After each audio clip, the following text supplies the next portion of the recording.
মৰাণত ৰাষ্ট্ৰীয় শ্বহীদ বীৰ বিৰছা মুণ্ডাৰ 145 সংখ্যক জন্মজয়ন্তী উদযাপন। সদৌ মুণ্ডা যুৱ ছাত্ৰ সন্থাৰ জনজাতিকৰণৰ দাবী। সদৌ মুণ্ডা যুৱ ছাত্ৰ সন্থা অসম চৰাইদেউ জিলা সমিতিৰ উদ্যোগত মৰাণৰ সমীপৰ বৃহত্তৰ ডব্লিউ আৰু পৰশ নিবাসী ৰাইজৰ সহযোগত ৰাষ্ট্ৰীয় শ্বহীদ বীৰ বিৰছা মুণ্ডাৰ 145 সংখ্যক জন্মজয়ন্তী উদযাপন কৰে। উল্লেখযোগ্য যে ৰাষ্ট্ৰীয় শ্বহীদ বীৰ বিৰছা মুণ্ডাই কেৱল নিজৰ ধনুকাঁড়ৰ জৰিয়তে অত্যাধুনিক আগ্নেয়াস্ত্ৰ লোৱা ইংৰাজী শাসনক কঁপাই তুলিছিল। ইংৰাজৰ সৈতে ৰাজনৈতিক স্বতন্ত্ৰতাৰ বাবে নিজৰ জীৱনক তুচ্ছ জ্ঞান কৰি আদিবাসীসকলৰ বাবে সামাজিক আৰু আৰ্থিক অধিকাৰৰ বাবে যুঁজ কৰা আৰু বঞ্চিত আৰু শোষিতৰ অন্ধকাৰ জীৱনলৈ তেওঁ সূৰুজৰ পোহৰ প্ৰদান কৰা বীৰ বিৰছা মুণ্ডাই 25 বছৰ বয়সতে জীৱনৰ বলিদান দিয়া মহান বীৰগৰাকীক আজি শ্ৰদ্ধাৰে সোঁৱৰণ কৰে। এই বীৰজনাক শ্ৰদ্ধা জনাই ধনুতীৰ আদি প্ৰতিযোগিতাত অনুষ্ঠিত কৰে। আনহাতে এই অনুষ্ঠানৰ পৰাই সদৌ মুণ্ডা যুৱ ছাত্ৰ সন্থাই অসম চৰকাৰক মুণ্ডা জনগোষ্ঠীক জনজাতিকৰণৰ দাবী উত্থাপন কৰে।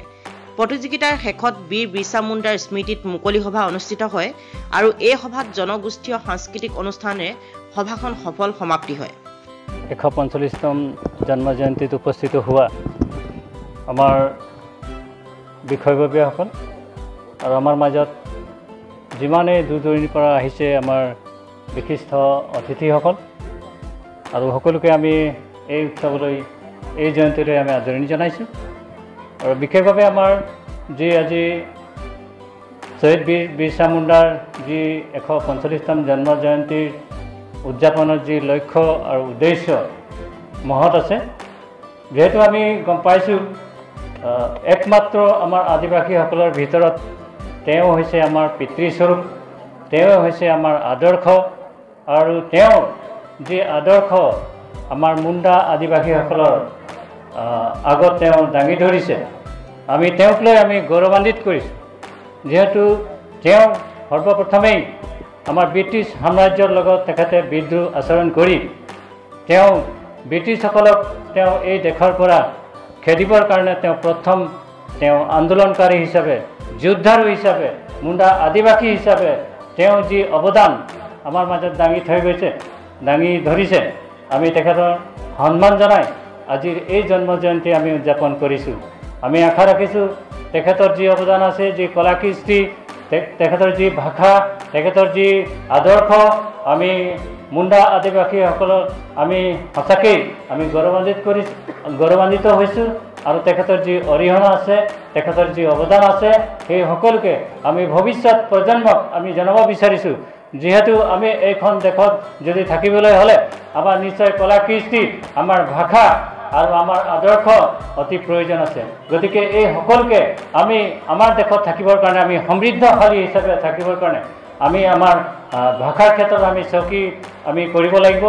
আপোনালোকে সকলোৱে জ্ঞাত, যিহেতু আমাৰ মুণ্ডাসকলৰ আমাৰ ভাষা সাহিত্য আমি যাতে চহকী কৰিব পাৰোঁ, তাৰ কাৰণে এই সকলো দিশতেই আমি সদৌ মুণ্ডা যুৱ ছাত্ৰ সন্থা হৈ আমি ভৱিষ্যতে আমি পৰিকল্পনা আমাৰ আছে।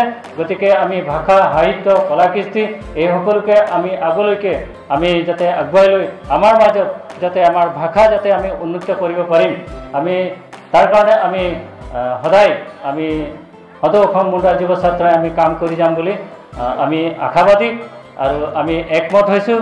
গতিকে মই আজিৰ আমি সকলোকে আদৰণি জনাইছোঁ, মুণ্ডা সমাজকো আমি আদৰণি জনাইছোঁ।